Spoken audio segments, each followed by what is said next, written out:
తెలంగాణ సమాజానికి ఒక అంశాన్ని గుర్తు చేయవలసిన బాధ్యత నా మీద ఉన్నది.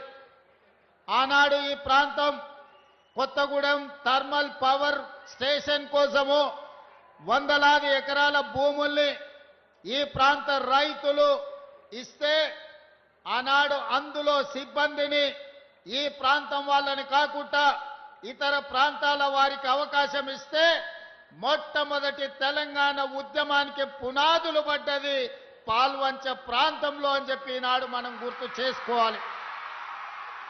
ఈరోజు తెలంగాణ రాష్ట్ర సాధనకు స్ఫూర్తినిచ్చి 60 సంవత్సరాలు తెలంగాణ ఉద్యమం నడవడానికి కారణమైన ఈ పాల్వంచ ప్రాంతం కొత్తగూడ ప్రాంతం ఈనాడు తెలంగాణ రాష్ట్ర సాధన 60 సంవత్సరాల కలను ఆకాంక్షని నెరవేర్చిన ఆనాటి ప్రధానమంత్రి డాక్టర్ మన్మోహన్ సింగ్ గారి పేరును ఈ పాల్వంచ ప్రాంతం కొత్తగూడ ప్రాంతానికి పెట్టుకోవడం అంటే 60 సంవత్సరాల తెలంగాణ ప్రజల యొక్క ఆకాంక్ష నెరవేర్చిన డాక్టర్ మన్మోహన్ సింగ్ గారి పేరును ఈ యూనివర్సిటీకి పెట్టుకోవడం ఒక గొప్ప అవకాశం. మొట్టమొదట 69లో తెలంగాణ ఉద్యమానికి పునాది రాయబడ్డది ఇక్కడనే. 2004 నుంచి 2014 వరకు సంక్షోభంలో ఉన్న కేంద్ర ప్రభుత్వాన్ని బాధ్యత చేపట్టి సంక్షోభం నుంచి సంక్షేమం వైపు, అభివృద్ధి నుంచి ఆకాశమంత ఎత్తుకు ఎదగడానికి ప్రధానమంత్రిగా డాక్టర్ మన్మోహన్ సింగ్ గారు బాధ్యత చేపట్టినారు. వారు ప్రధానమంత్రిగా ఉన్నప్పుడే తెలంగాణ రాష్ట్ర ఏర్పాటు ప్రక్రియను పూర్తి చేసి ఈరోజు తెలంగాణ ప్రజల చిరకాల వాంఛను వారు నెరవేర్చారు.